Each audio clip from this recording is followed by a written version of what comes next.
the geospatial profession Vanguard cabinet.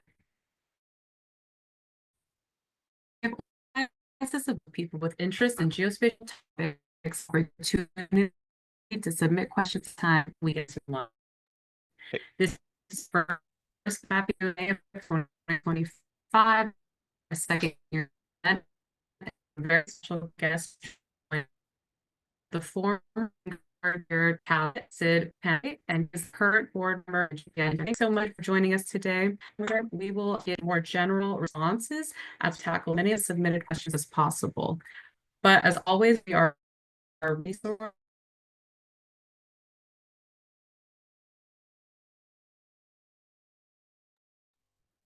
Looks like we're having some issues with Olga's recording, but thanks everyone for being here for the Mappy Q&A for winter spring 2025. We're really excited to be here. We've got a ton of great panelists. Looks like Olga is going to start sharing her screen once again. Just to give you guys a quick overview of how this is going to work, we're going to do kind of a round robin with some of the questions that you've submitted over the last few weeks. So thank you for all that have submitted questions. We've spent a bunch of time over the past week or so kind of going through reviewing and going over the full list of panelists here, trying to figure out who is best to answer some of these questions. So just to give you guys a general idea, we're going to give you a clear, concise answer. We've got about, I think, 15 or so questions that we're going to go through and do. And yeah, we'll go on ahead and get started. I'll introduce the GPN and the Vanguard cabinet as a whole. My name is Ethan McGhee. I'm the chair of the Vanguard cabinet. We are an advisory board for the Geospatial Professional Network, GPN. You may know us as EURISA. We've recently rebranded to GPN. We're a nonprofit organization of GIS professionals. So we're in the geospatial community, and we really want to give back to the community through events like this. So we're all really excited. All of the panelists are very excited to provide their insight and hopefully contribute to the larger community. So, you know, what does GPN do? Events like this, but also we have regional chapters. We collaborate with the GIS Certification Institute. We oversee the GIS Core and then the Vanguard Cabinet, which is the Young Professionals Advisory Board that all of these individuals on the panel are a part of. So Olga, if we could get the next slide.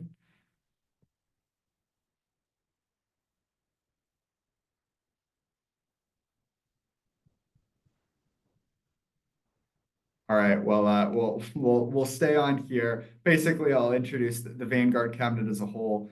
We're, you know, a young professional organization. Again, we're a volunteer group that's part of the GPN, and we're going to be overseeing the Mappy Q&A as well as a couple other things. We oversee the mentoring network, and we also do outreach. And it looks like here we go. We'll move on to the event now. We'll introduce some of our panelists. I'll start myself. My name is Ethan McGhee. Again, I'm the chair of the Vanguard Cabinet. I'll round robin to Brooke Hatcher, who's the next panelist, and then we can go from there. Brooke, if you want to introduce yourself.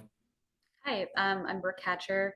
I'm a geospatial engineer working in disaster response focused in Seattle. And I've definitely explored more of my career going into more of a human design, geography focused, and more community-based aspects to developing geospatial products.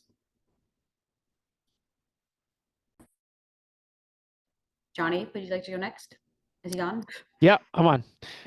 My name is Johnny Harley. I'm from Kansas City, Missouri. I'm a GIS analyst for TREKK Design Group. It's a civil engineering firm here. And I'm more focused on business development and program management. So I'll bounce it over to Sid. Hey everyone, Sid Pandey here. I am a former chair of the Vanguard Cabinet. I'm currently sitting on the board of directors for the GPN. I'm based in Northern Virginia, just outside DC. If you've heard of Georgetown Cupcakes, I can pretty much see it outside the window I'm sitting in front of. And I work for Deloitte. I'm a senior consultant here in the location intelligence practice. And I'll pass it to Ludo.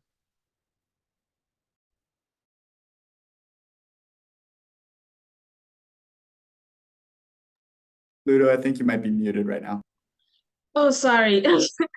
New laptop, so I'm trying to figure it out. Anywho, my name is Ludo Nthoiwa. I am a graduate student currently studying a master's in environmental science with a degree in geomatics. I have a history in academia. I was an assistant lecturer with a technical college focused on training surveyors and construction workers on how they can use GIS to better their fields. Right now, I'm mainly focused on Geo AI and GIS for sustainable development, and I'm a member of the Vanguard cabinet. So yeah, that's me. I think I'll pass it on to, oh, Olga still has issues with her mic, so I think Brooke, we can continue. Yeah, if Ethan, do you mind just like reading the first question and we can start going? Yeah, Are you definitely. okay you're the chair of it, so I'm leading it to you. Totally. Yeah, I Okay, can great. fill in and help out. Yeah, definitely. All right, sweet. So the first question is, how can I improve my networking skills and how can I mentor others in the GIS field? And I believe, Johnny, you were the one that was going to answer this question. Yep, I got it. Yeah, this is a very common question for younger GIS professionals. I feel like it's hard to kind of break through and make those connections early on in your career. And I know one of my most helpless feelings is when I was at a large GIS conference and I didn't know not a single person. And I wish I had some tools to reference early in my career. So one advice I have is to do some soft networking. So soft networking is a more organic and relaxed approach to networking, where the focus is on building relationships and connections over time. So one example of this is if you go to a conference to go to a presentation, and if you would like the presentation, the presenter, you go up to that person afterwards and ask some questions like, hey, my organization is doing something similar. Here's my business card. Connect with me on LinkedIn or email. That's a great way to instantly make a connection. Also, your social media presence is a great way to soft network. Even liking a post, reposting something, or sending a short message to someone just on LinkedIn is pretty powerful. And then going beyond that, once you get out into face-to-face contact with someone, research your local or regional GIS user groups or events in your area. So a lot of metro areas will have a GPN chapter, for example, or another user group that professionals can connect. I like the +1 model of this. So ask a colleague to go with you. It's a lot less scary if you show up and you're just not standing with your hands in your pockets. So and then finally, volunteer for opportunities elsewhere. So simple things like volunteering as a moderator at a conference is big because you get that contact with a bunch of people that sparks conversations, like facilitating questions at the end of sessions or attending a YP happy hour is great. And then the second part of that question, how to mentor others. I'll do a little shameless plug on the GPN Mentoring Network. If you haven't heard of it, check out our website for it. It's a great way to meet someone regionally or around the world that have like-minded interests. Volunteer at your GIS day or university events. This is great to give back to the community. And then also look internally. Look at another department. Can you mentor someone from, say, the engineering team? Maybe a CAD user wants to learn GIS. Maybe that you'll spark some interest in that individual. So those are just a few bolded points that I've learned early in my career. I'm sure there's others out there, but just something to start with. Awesome. Thanks, Johnny. Does anybody, the other panelists, want to add on to that, or are we good to move on to the next question? I wouldn't mind just adding one quick thing. Sorry, Ethan. Yeah. No, go for it, Sid. Yeah, so from like networking, a great way to practice, or something that I learned early on, a lot of times we think about it from the perspective of networking with other GIS pros, but it's also important to get to know the other folks in your place of work, right? Like the administrative folks, the people in other teams and departments, because you're going to build a really good, well-rounded understanding of where you work and how your work might impact what they do, the meaning behind it, and just give you a better sense of your organization. So I personally like to chat with folks outside of my immediate group. So that's something I would recommend as well as you're practicing your networking skills. I'm going to add something super quick too, if that's okay. I'm at the American Association of Geography conference this week. And I'm a very extroverted person, but I have found myself feeling a little awkward, maybe being alone too long. And I think I just want to give a tip of, there's been some really lovely conversations of going into a space like the cafe and just sitting in one place. And I think just going to a space, or like if you're going to a networking happy hour, and just let the energy shift, and you will have the right people come to you, and just have it be one conversation, like just super simple, and it can be very beneficial. And that has helped me this week. Awesome. Yeah, great insights. And thanks, Brooke and Sid, for hopping on as well. The next question that we've got, what are some of the biggest challenges you foresee in the GIS industry over the next few years? How do you see emerging technologies like AI, machine learning, or big data influencing GIS? I believe that Brooke and Ludo are the ones that were going to answer this. Brooke, do you want to start? And then Ludo, do you want to add on after? Yeah, I'm going to start with some interesting insight too. So these words, AI, machine learning, and big data, I think are jargon. We've been doing it for many decades. So don't be intimidated by that. I don't think it could be a marketing scheme. And I just warn other fellow GIS users, especially this week, I've seen a lot of younger geospatial or geographers being really concerned that they need to know AI or Python. And I just think it's actually a marketing term to get people to do other training courses. I think the biggest trends is under the data. The best way that a product is produced is when the data improves. So pay attention to the data that's improving, that can improve your models to solve your the problems your client has or you have.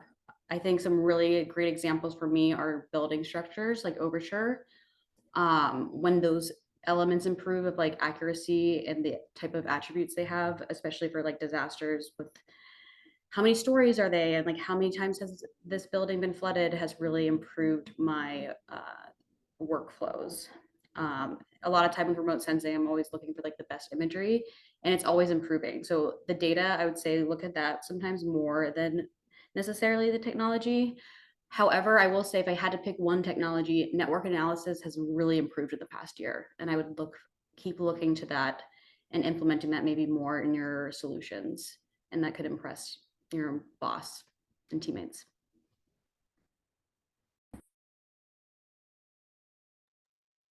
Okay, Geo AI. I think Geo AI, machine learning, big data, any form of technology, it's a double-edged sword. Everything comes in through the years of, I guess, geospatial analysis. There was the age of the phone, there was the age of LiDAR, there was the age of drones.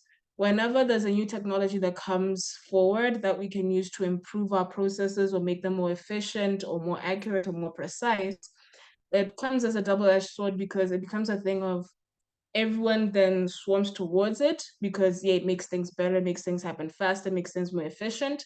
But then a lot of the times they go into this without the understanding or the background behind it.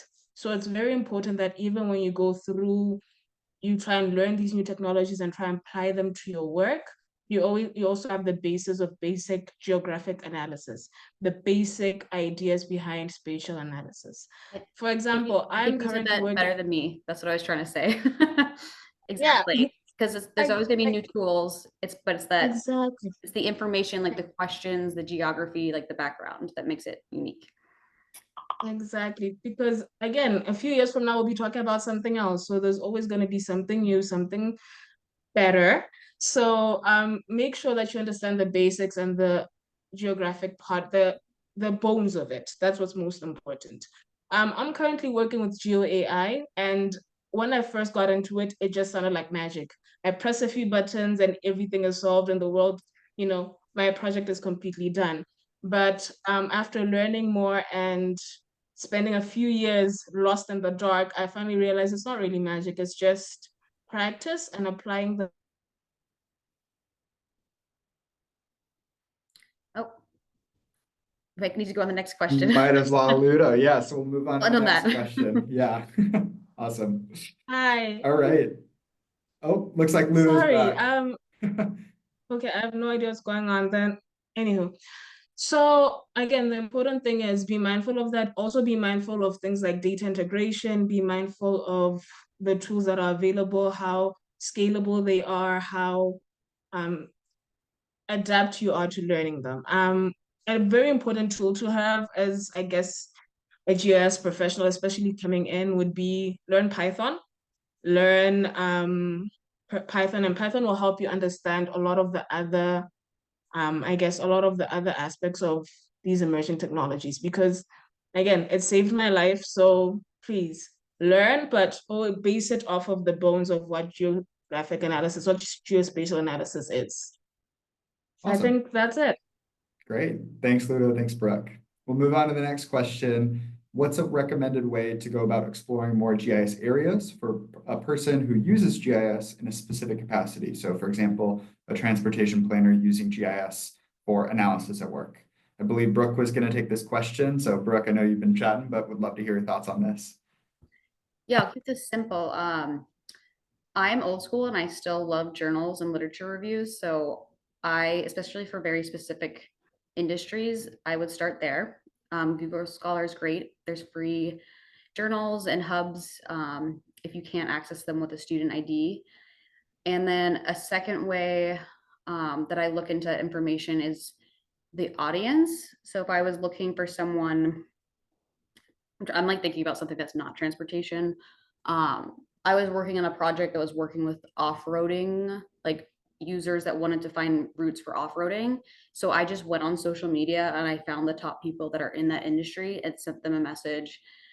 And I guess that's like more qualitative data collection. So it's just like collecting information from the audience, what's something they need, and maybe who have they worked with, and like what applications do they use.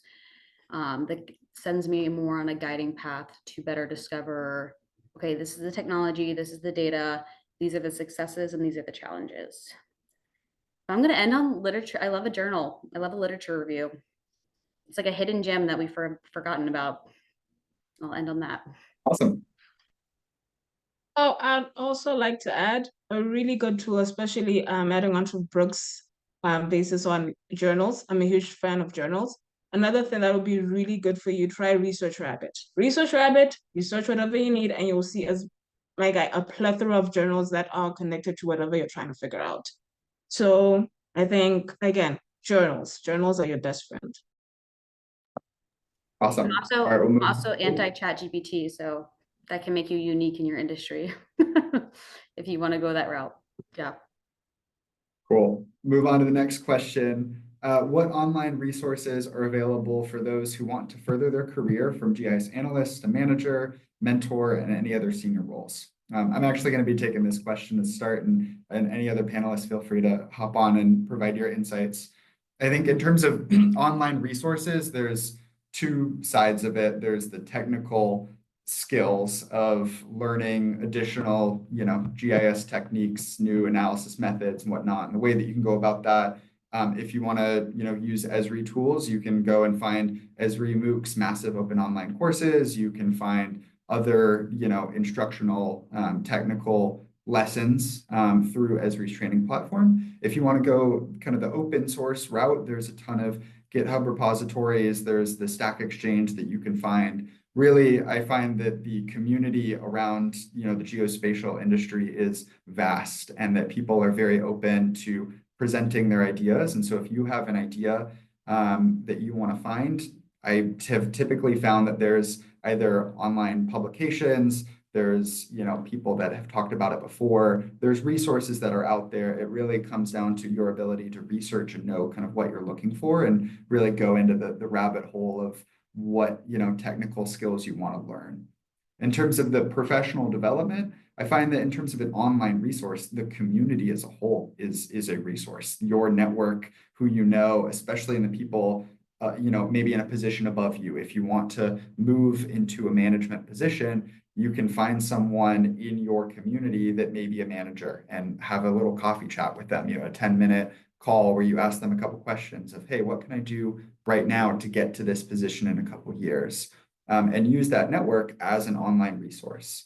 There's obviously things like what Johnny mentioned. There's the mentoring network, which is a great platform for professional development. And then there's also conferences as well. And I know this may not be online specific, but there's things like the GIS Professional Conference that happens every year in October. There's workshops for that. So Sid and I are actually going to be leading a workshop that's going to be talking about professional development and some specific things that you can do to kind of, progress your career from, maybe a technician or an entry-level position all the way up to whatever end up you want to do, whether that be a developer, a manager, et cetera. So that's kind of where I'll leave it. There's a lot of online resources out there. Really depends on what you want to, find and how much effort you're willing to put in. Does anybody else want to add on to that, or we want to move on to the next question? I'll quickly say one thing. I think you summed it up really well. The only other thing I'll add is just like, when thinking about moving into management role, mentorship roles, things like that, being generally aware of changes to the industry, different trends, what are people talking about, what are some of the opportunities or the potential threats that are out there. Being aware of those kinds of things is really important, because how do you manage for those kinds of things or plan for those kinds of things, or how do you steer a mentee in the direction of an opportunity or away from a threat, if you don't understand what those are. And so, like you then said, using your network, there's tons of trainings out there, but also just like being exposed to what people are talking about. So all the social medias are out there. You've already heard about papers, things like that. Just being aware of what's going on around you is a huge resource in itself. I keep talking, but I'm gonna just plug my one thought about this is in my late 20s, you definitely start to play more with like a leadership role, and there's different types of leaders. I'm not a very organized leader, but I'm good in other ways of leading. So playing with like workshops and opportunities that let you learn more about different leadership types, plugging the ERISA, GPN. I took the Leadership Academy last year helped me dive into that more to understand kind of what I was going through and which path I wanted to take. And that's really important, I think, before you want to maybe take like a GISP, like that in between, okay, I am good at leading. Is this something I want to do? And I'm sure there's like many more other training programs you can do too. Yeah. Awesome. Great. Thanks, guys.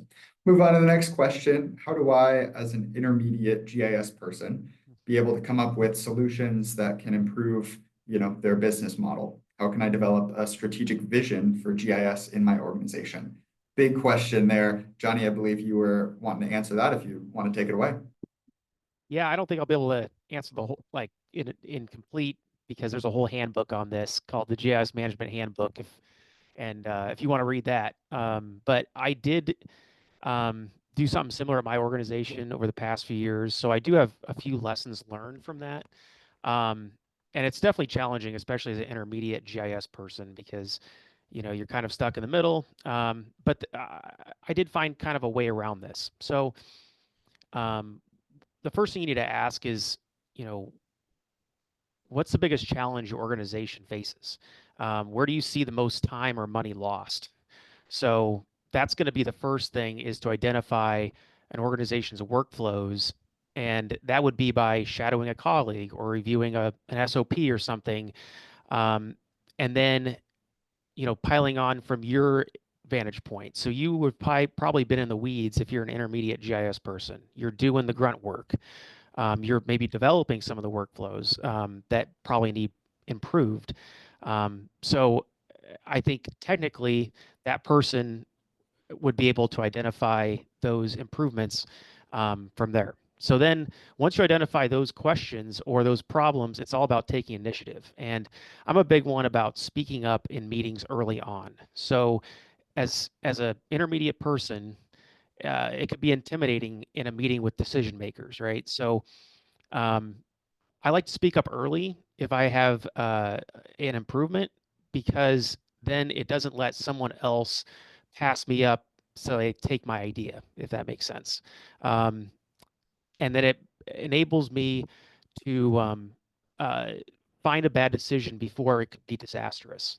So I'm a big one on taking initiative.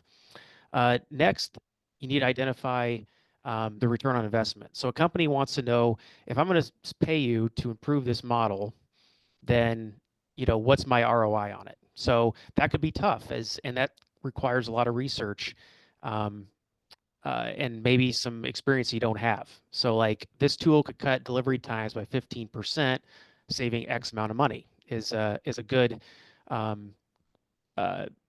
question to ask to decision makers.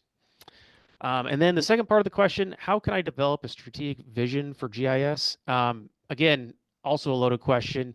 I think in my organization, we sent out a survey to all departments, and we kind of just asked questions like, how do you use GIS today? What software are you using? What hardware are you using?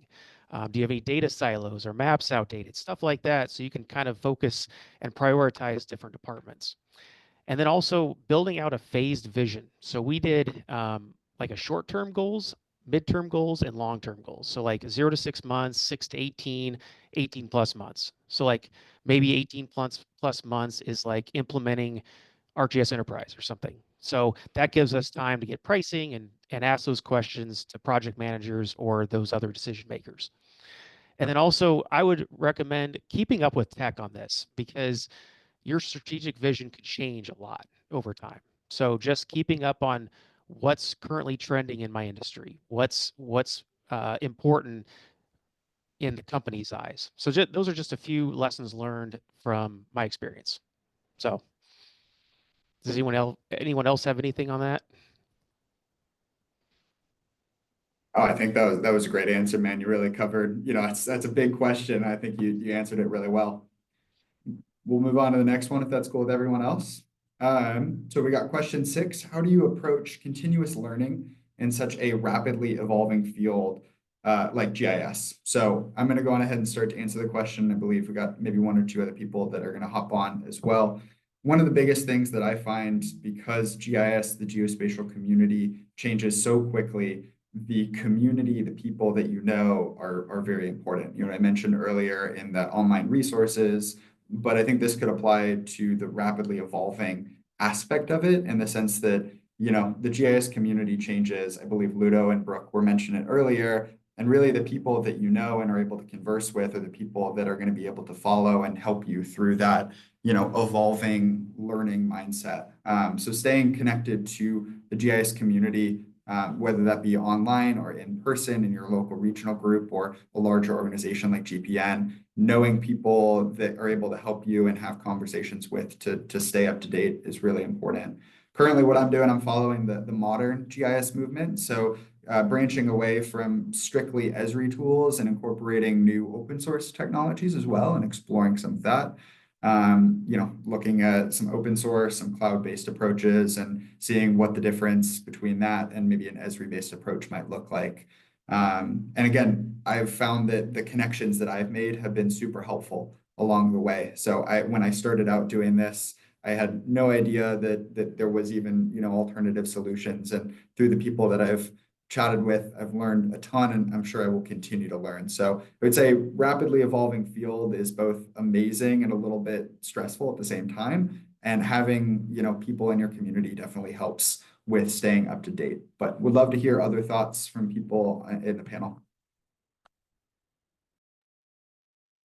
I'll just jump in really quickly, and I think you just touched on it towards the end of your response there, Ethan. So I've been asked this question before, and it's generally been by folks who are very stressed about all the things they feel they need to learn, especially as you're like transitioning from school into the workplace or trying to get promoted. What are all the things I need to know? How do I keep up with all of this? And it is overwhelming if you think about, all of those different things. And I think it's important to just take a step back and take a second to think about, like, what's one thing that you can focus on for now, take some time to learn on it, and then like slowly expand from there. Because if you start looking at everything from such a broad perspective, it's going to be very overwhelming, and it can affect how strategically you move forward with your learning efforts and things like that. So I would say try not to look at all of it. Try to find a thing or a few things that you can focus on and grow from there. Or if you do look at it from like the broad perspective, get enough so that like you're at least familiar with what those topics are, and then start to narrow down where your interests are and dive deeper there. Yeah, that's awesome. Exactly. Wait, I'm gonna add on to this too, because I think this kind of answers Jeremy Neal's, and I thought that was a great question that kind of goes along with this in the chat. And we had a discussion this week at AAG about this of like technical skills versus being a geographer. And I think being a geographer, or maybe you're not a geographer in your background, but just be like, it's who you are, is like, if you are gonna like interview for a good job, the people interviewing you, if they're intelligent enough, they will know that you can learn anything that they throw at you. So they want to know like your unique qualities that make you, that can like benefit to the team. So what are the questions you're asking? What are the spatial things that you're seeing? And I wouldn't like, I'm so scared for everyone that's worried about doing Python. Like if you're smart, which you probably are, you'll learn Python. It's more about like, I want to know if someone's passionate about something. And those questions that I'm like, this will be a good fit for the team, or like their communication skills, or like their dedication, and their passion. So I hope that's like an anti-anxiety to like not worry too much. It's a balance. Like, yes, know the skills, but if it's a good employee, they shouldn't worry too much about that as well. Do you all agree? Like, it's a balance. I hope I didn't like counteract everyone, but yes, that's like the other viewpoint of it as well. So don't get too anxious about just the technical skills. Like, make sure you bring your spirit and character and like the things you're passionate about. Exactly. I was just gonna say, one of my favorite saying is, how do you eat an elephant? One bite at a time. So just take it one step at a time, just like Sydney said, just like Ethan said, and Brooke said, just take it one step at a time. And again, we made it this far, so we've learned something. We'll be able to learn everything else like Brooke added. I think the important thing again is to make sure that be patient with yourself and take the time to find out all the resources you can use. There are a lot of free resources where you can learn Python. There are a lot of free webinars with Esri. There are a lot of free workshops, and there are a lot of people in your network that you can learn from. So take your time, don't freak out. All of us were beginners at some point. All of us were just starting this out at some point. So it'll come to you. It'll come to you. Awesome. All right, I think let's move on to the next question now. So question 7, from someone who is currently in a forest and fire ecology lab and knows 5 former colleagues who have suddenly lost their jobs in the conservation profession, which is something that's happening, pretty widely right now. What mid-level GIS skills would you recommend building to pivot careers into a geospatial field? Do you have any recommendations for a mid-career networking and resume tailoring assistance? So I believe Sid and Brooke, we're going to take this. Sid, do you want to start, and then Brooke, you want to add on after? Sure. Yeah. I'll start with the latter half of the question first. I mean, mid-career, early career, late career, I think like networking is the approaches that you take, are pretty similar, right? So identifying what you might want to pivot to. Obviously, like things are changing in the federal landscape, but conservation and ecology are still things that are important to many folks, and so there's opportunities that are out there. So you may not need to pivot away from that, but find other places where that's a priority, and how your skills combined with some geospatial technology could apply. In terms of resume tailoring, I think it really comes down to the place you're applying to, the role you're applying for, and really understanding what they're looking for. That will dictate how you tailor your resume. What's important to them. You can look at their goals or strategic plans or their mission statement and understand what's really important to them, and start to infuse some of that in the way you talk about yourself and your skills, both in your resume and, cover letters, interviews and things like that. Also, there's money associated with it, but there are professionals out there that can help you tailor or write your resume as well. I've not personally used one, but I've heard from folks who have, and they've found great success with that. So that's another thing that might be worth considering as well, assuming that fits into your budget. But Brooke, I'll pass it to you in case you have any other thoughts as well. I'm just laughing because I've done a lot, I've spent a lot of time in resume workshops that actually started with ERISA, and it takes so much time, but I am so good at writing a resume because it's like a video game that I get too many job interviews where I'm not qualified for it. But the whole point of that is like instead of hiring someone, just put the time in. It's kind of weird, but like once you start, it's like a puzzle. Like once you start to think about it, you'll start getting feedback right away. And we should reshare those. I'll reshare some of those templates that I've used before. Harvard has this like really amazing resume template, and just we had a workshop on like learning how to just create the sentence very simple, like, but to show the value.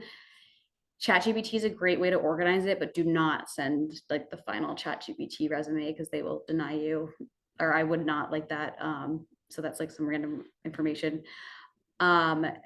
Forest and fire. So I actually wanted to answer this because I live in Washington, and when I go onto the Department Natural Resources job postings, there's 20 fire positions for like geospatial. So it's not going away. I do understand like that scary like pivot situation, but if that's something you like love, I mean, ecology is so cool too. I think it's not like a pivot. I think it's just like a pivot in maybe the industry that you're going to work for. And I wish I like knew which type of industry that if that was like a federal or not, but it's not going away. I just want to like put a positive thing. Like those are some amazing skills. I do, if you're in your 20s though, I do recommend like, it's nice to try a bunch of different careers in geospatial that you want to explore. I like give you an example. Like I started in the defense industry and I did not like that because it was too formal. So then but it's still similar, but then I shifted to FEMA where it's like flood and hazard still, and it kind of like involves remote sensing. So like, I think it's great to pivot your career, but like also keep it to something that you're very passionate about because that's so important. Yeah. Hey, Brooke, one quick thing I want to add on to that is I think that in any job that you have, whether that be in a fire ecology lab or a previous conservation job, you're going to build skills that can apply to any job, right? Like you might want to be transitioning into the geospatial industry, but your project management experience or your written communication, report writing, presentation skills, all of that can apply to a job. So if you're thinking about like a resume format of, hey, I may not have a ton of GIS experience, then talk about the experience that you'd be able to bring to a GIS team. And I think that's what I've kind of been honing on being at a geography conference this whole week is GIS is a tool, but like I want someone that's like passionate about that like subject. Is that what you're like saying? So, definitely. No, absolutely. Yeah, no. I think that having GIS as a skill and a tool under your belt and you can talk about projects is great. But I think having the additional skills to highlight in a resume will be, equally valuable. At the end of the day, the resume is just what gets you into the interview. And so if you're able to highlight some skills that, that employer might see in you that you can talk about in the interview, that's really beneficial as well. And that can come from any career that you want to, come from or transition into. So yeah, we're gonna have to, we'll host a resume workshop after this because I've been crushing some resumes like too well. Nice. Yeah, so we'll do one great. soon. Cool. All right, we'll move on to the next question. Question 8. I want to open up a GIS company that focuses on providing spatial solutions. What area should I focus on? Should I focus on something like the environment, disaster management, etc.? I believe, Brooke, you are going to answer this question if you want to take that away. Yeah, I'm going to keep it simple. You need to be an amazing leader. So you need to be born with that, but also improve your communication and take skills in that. And it has to be a company that you are very passionate about that geospatial solution. So instead of being like, what should I do it in? Like you need to be, that's your bread and butter. And I'm going to end it on that. But leadership, yeah. Perfect. Does anybody else want to highlight anything on this question? I think, like Brooke said, I think do what you know. Don't try and hop on a bandwagon of whatever's popular right now. Do what you know and back that up with technical skills. If you yourself don't have the technical skills necessary for, I guess, what you want to do specifically and you need help, you can hire people, hire someone to help you out, get a partner, get some training, but make sure that when you do start, it's what you know and it's what you've worked on, it's what you've refined. Because if you start out without refining it and you're just like, you know what, everyone's doing AI, so I want to start a company that does projects using AI and machine learning, and I want to build models. If you don't know what the bones are, if you don't know how to go about that, it's just going to fail, and it's going to fail. And the important thing, again, do what you know, learn what you don't, and refine. Love it. Yeah. Thanks, Brooke and Ludo. Cool. I think we'll move on to the next question now. I believe, Ludo, you're going to take this. Could you describe a challenging GIS project that you've worked on, and what did you learn from that experience? Oh gosh. Okay, I'm gonna talk about the project I did in my undergrad. It was very stressful. So for my undergrad, I was doing an undergrad in geomatics, and to graduate, you needed to do a project. So there were different fields: surveying, engineering surveying, mining surveying, all these things. And I was one of the few that picked GIS because it's not historically a big part of my degree. But I was passionate about GIS. I was passionate about geospatial analysis, so I picked that. The challenges I faced was that I live in Botswana, which is a country in Southern Africa, and we have a lot of data issues. So you'll have 5 departments using 5 different reference systems for the same area. So there has to be this integration of that, this data cleaning, this georeferencing of the data that you do have. You go somewhere, then they don't have data on this, they have data on that. So you have to figure out how to fill in that gap. And my project, I was using GIS and decision-making tools. Specifically, I was using AHP. So I had to learn how to use AHP and how to integrate it with GIS. A lot of the issues that I had was also a lack of knowledge. Where I was doing my project, there weren't a lot of GIS analysts, so I had to network and meet people internationally in other countries to help me out with my project because I get stuck and then ask people around me, this hours a day, we don't do that. So it took a while, but I learned from this project how to be self-reliant. A lot of the things I did in my project, I taught myself. I went online, YouTube was my best friend, and it helped me through a lot.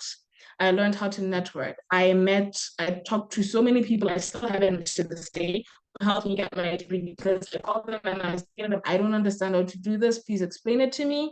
And they would send me journals, they would send me tips, they would send me step-by-step guides, they would send me other projects that were similar for me to integrate it. Also dealing with professionals. I was presenting my project to a group of engineers, a group of businessmen, a group of surveyors. Oh, sorry about the choppiness. I'll try and speak slow if that will help. And I had to be comfortable presenting my findings as an undergrad to experts and, big chops in the field and explaining something to them that some of them weren't really open to. A lot of them weren't open to the whole concept of GIS and the whole concept of GIS to make such a decision. So I learned self-reliance, I learned networking, I learned presentation, and I learned patience. I had everything working for me, and then a week before submission, I had to learn something else to add to my project, and it took a lot, but I managed. So the important thing is just keep going at it and use all the tools available to you. That's awesome. Did any of the other panelists want to add on to that? I can add a quick story. Project from a few years ago, and I think I'll start with what I learned from it is like how important the way you communicate is, especially all of us in very techy nerdy field, right? Sometimes working with folks who don't consider themselves part of our field, the way in which we communicate can create barriers. And so I was working with some folks who had to go out in the field and collect damage assessments. And they had their way of doing it. and we're trying to find ways to improve it. And so a lot of them, spoke a certain way and used different words than I did. So like when like a lot of us will say we will go out into the field and we'll use survey 1, 2, 3 and collect data. Other folks say I'm going down range and I'm gonna GPS my data, right? And so there's a difference there immediately in the way we speak. And I found that sometimes the way I was saying things wasn't resonating, and it almost made it sound like it would be more complicated to set it up, even though we're saying the same thing. And so I started to feel a little bit of resistance and realized that just sometimes by communicating in the way they communicate and using the words or the phrases that resonate with them completely changed the whole relationship there. And it's like, oh, okay, like he understands us, he knows what we're talking about, we're speaking the same language, and now we can move forward and do what we need to do. Ultimately, it was a super successful project, but it got off to a little bit of a rocky start just because of the way we were communicating. So sometimes making some small tweaks there can be helpful. I'll just like say that's awesome what Sid said. And I keep making this about interviews, but I think a lot of people are interviewing these days. A lot of questions are like, how do you communicate GIS? So thank you, Sid, for saying that. Sweet. All right, we've got 2 more questions, and they actually ended up coming the last day or 2, so we don't have them on the PowerPoint, but I'll go ahead and read it off right now, and we'll kind of jump into those questions. So the first one that we've got is, when looking for entry-level positions and coming in with little or no experience, how can I best market myself on my resume for employers? What skills beyond technical expertise do I need to cultivate? I'm actually going to be starting to answer this question. And if we could, Olga, if you're able to copy that in the chat so that way people can reference it. I think it's an amazing question that I imagine a lot of people are in. Even if you're not entry level, how can you, promote your GIS experience and non-GIS technical experience in a resume? And we touched on that a little bit in a previous question, but I wanted to kind of follow up and say that I think that whoever asked this question did a great job of recognizing that you don't just put technical skills on your resume, right? You put other experiences and other skills that you have. Some people call them soft skills. I personally like to call them essential skills because I think that they're essential to any job that you're going to work in, any, team that you operate in. So kudos for recognizing that. I would say when you're starting out in your career, especially when you have little experience, you're able to learn a ton in the projects that you work on. So the first thing that I would recommend is highlighting some of those experiences that you've gone through and been able to accomplish. And if you don't have a ton under your belt, a personal project is a great way to start. There is so much free open GIS data that you can work with. And again, there's a lot of online resources that you can do to explore that as a project. And I would say that developing the project management experience of having some project, some experience under your belt and seeing it all the way through is so valuable for a job and a career, because that's what you're going to be doing in your job. You're going to be doing random GIS projects and applying your skills and your knowledge into that. So if you're able to show, hey, I've gone from scratch to this finished product, and you're able to talk about that in your resume and an interview, the employer is really going to understand the full extent of what you've learned and what you know and what you can bring to that team. So that's the first one that I would say. The second would be your communication, both written and verbal as well. So your written communication could be something like turning that project into a report or a summarized findings. Here's what I've learned, here's what I've done, and you're able to explain that in your resume and say, hey, I wrote this report, and you can hyperlink it. If you export it as a PDF, you can have that, included on your portfolio or another site like a Google Drive. And so you're able to link the actual experiences that you've done and the reports that you've written. And so that way your employer is able to see, or the interviewer is able to see exactly what you've done and what your skills are. And then, the verbal communication side of that is maybe you have a cool presentation that you want to give. And you can do that at very different levels. You can do that if you're in university, you can do that at a club that you're a part of. You can do it at a local or like a regional users group. You can do that at a larger regional chapter, like, a GPN chapter or an Esri YPN Young Professional Network chapter. and, really promote that there and talk about your experience and present that. And then ultimately, if you're able to, or you have the ability to present it at a conference like GIS Pro I mentioned in October. Abstracts are actually open right now. So if you do have a cool project, there's a little shameless plug for, if you want to come to Denver in October and present your work and your research and you want to get that on your resume, this is a great opportunity to apply for that right now. So kind of a long-winded answer. The biggest things that I would highlight is highlight the experiences that you have on your resume and specifically talk about what skills you either learned or now feel very comfortable, applying in a job, whether that be project management, written or verbal communication, or anything else. So definitely want to open it up to other panelists. If anybody else has, advice, would love to hear that as well. Hey, Ethan, I would like to add social media presence is great for marketing yourself, like highlighting your projects or even a portfolio that you could share all those presentations is great to send to an organization you're applying to or anywhere. So. Yeah, I love that. I believe in previous webinars, we've talked about like the personal brand around what you can bring to an organization and, what you as a person is able to bring to the community, and totally believe that. And yeah, social media presence is super huge there. Anybody else, or we want to, yeah, Sid. Yeah, I'll say one more thing. I think a lot of times we rely too much on the resume or too much on the cover letter as our means of differentiating ourselves from others. And there's only so many ways you can do that. And that's if your resume is one of the ones that actually gets picked up by somebody, right? Because sometimes those stacks get pretty big.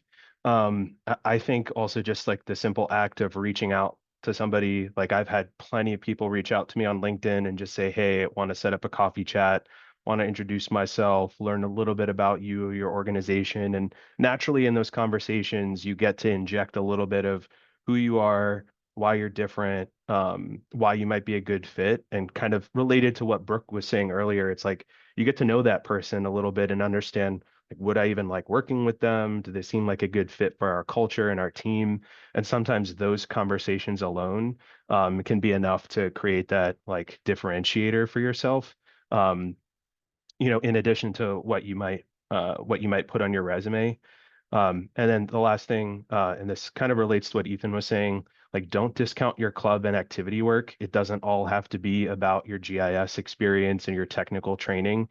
In my first interview for my first full-time job, I spoke so much about what I learned about being in the Taekwondo club at Penn State that my interviewer was like, okay, we get it. Like you learned leadership skills and whatnot. Can we switch to talking about GIS now?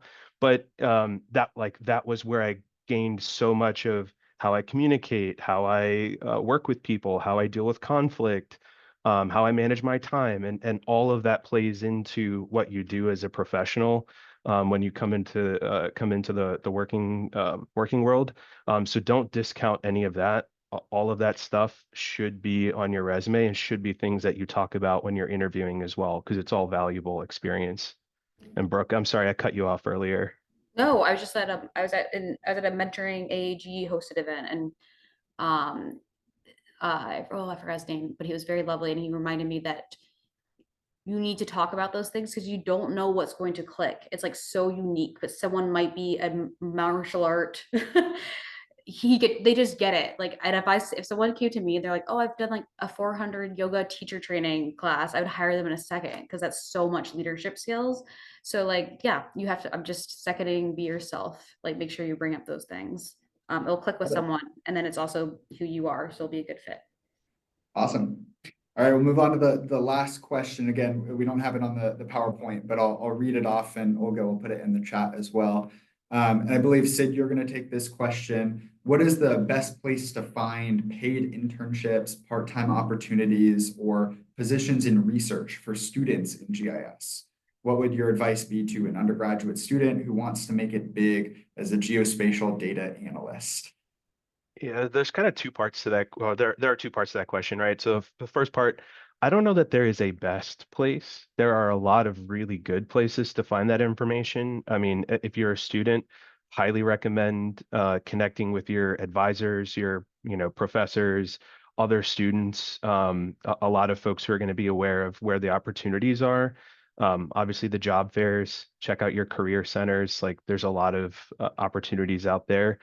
And in terms of like advice for a student that wants to make it big, I said this a little bit earlier, but I guess want to hit it a little bit harder, right? Like a lot of us focus really heavily on the technical expertise. Like, do I know Python? Do I know AI? Do I know all of these different things? And I think we forget about our network.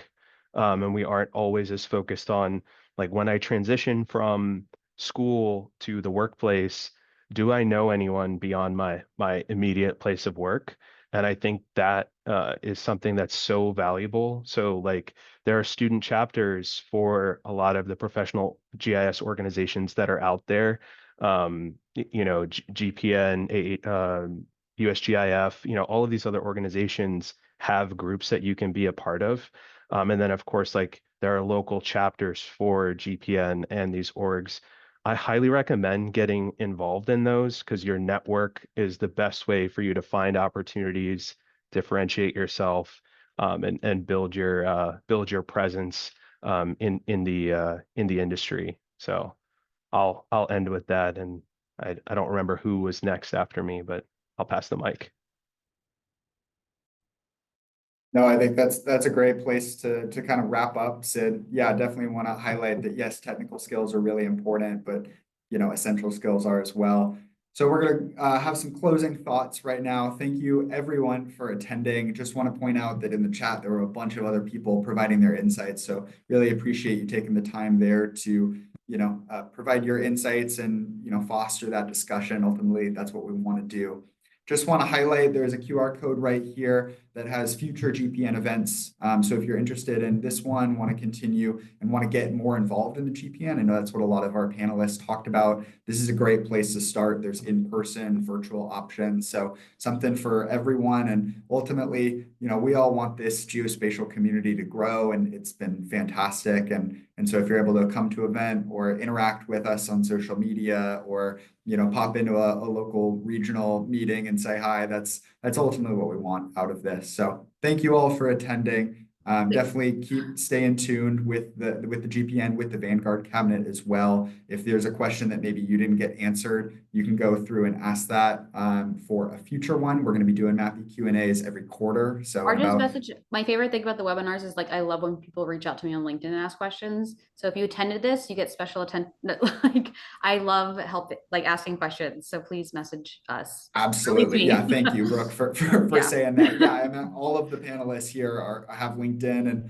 we'd love to connect with you. And if you want to start networking that way, that's a great place to start. We're very open to chatting with everyone, especially if you attended this event.